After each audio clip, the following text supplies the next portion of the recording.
Me again. Today I want to talk briefly about a subject that has been bugging me to no end. Probably if you have a YouTube channel of your own, or if you're a regular YouTube watcher of martial arts clips, or clips in other subjects, you will have come across comments of the type of, "Yeah, you wanna fight? Come to me with my barroom. I will learn you how to fight real quick." Or of the type, "If you wanna be a fighter, just hit the heavy bag and do lots of sparring, or just go to the streets, enter brawlings, and then you will become a good fighter." I think we have all had such comments on our channels, or we have read these kinds of comments ad nauseam. I think they come from three kinds of people. A, trolls. You cannot argue with trolls. If you feed a troll, you won't get rid of the troll. So the remedy for the troll is very easy. Say a prayer of forgiveness for the troll and then click the block this user button. Then there are people who actually believe what they say.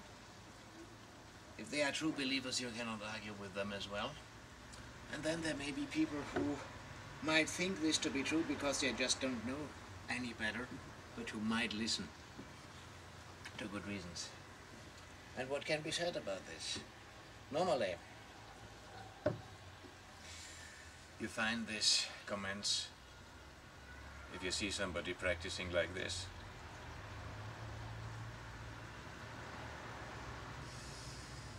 I find this relatively often on Tai Chi channels, that this kind of practice is no good for combat. And just how would you match up against MMA? This wouldn't work in a street fight. Truck. How would you put that up against MMA? This wouldn't work in a street fight, that kind of comment. Or you see somebody punching the heavy bag, and somebody says, "Yeah, but this wouldn't hold up against a wrestler." You see somebody... What's to say about this stuff? I mean, the whole thing culminates and you see somebody performing, let's say, a Wing Chun form.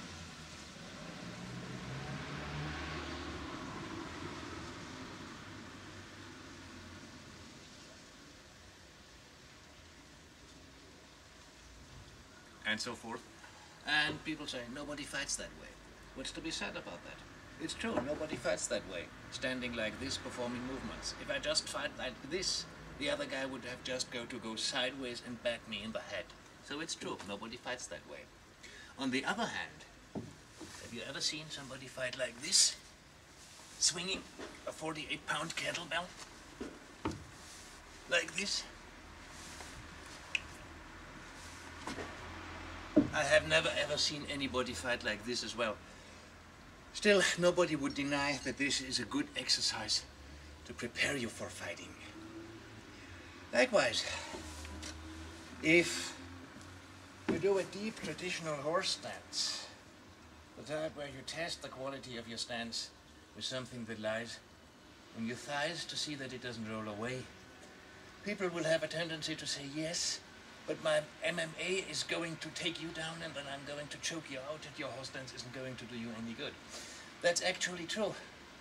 But the horse stance practice, like the practice with a kettlebell, is not there to give me actual combat prowess in the sense of skills or technique. The horse stance is there to give me attributes. First of all, and obviously strong legs.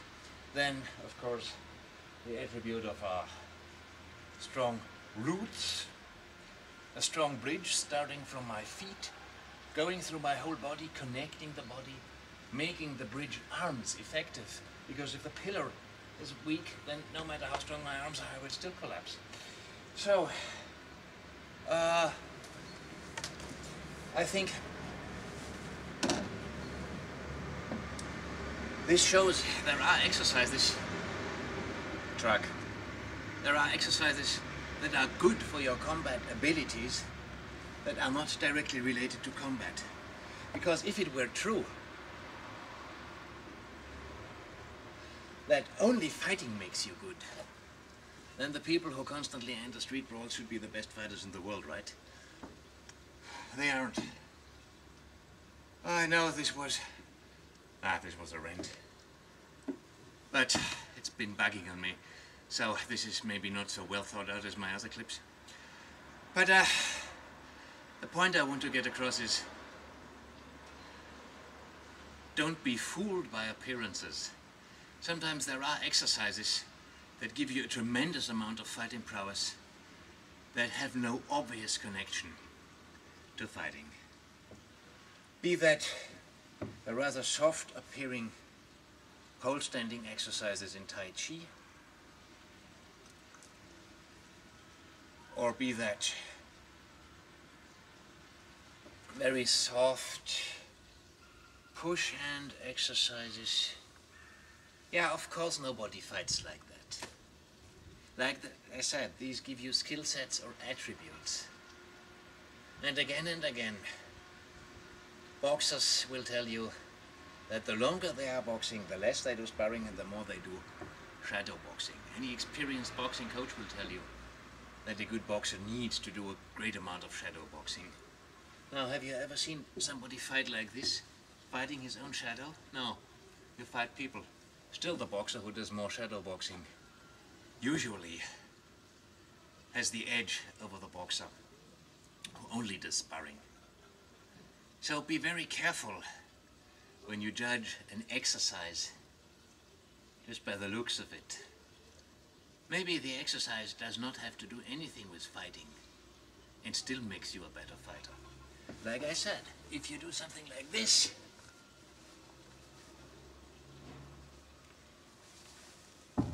has nothing to do with fighting at all, it still makes you a better fighter, and everyone knows this. So, be careful when somebody who has been in the business or in the field of martial arts for a long time tells you this is a good exercise for fighting, or this gives you attributes, or it gives you skill sets. Maybe it's true, although the fact that this is so doesn't meet the eye. In that sense, I hope this wasn't too boring. Like I said, it was a rant because the "nobody fights like this" comments have been bugging me to no end. Although I have not had many on my own channels, but I've been reading them constantly, and I just find them very unqualified. In that sense, we have a beautiful autumn day, and I'm not going to waste more time on being bugged. Have a nice day.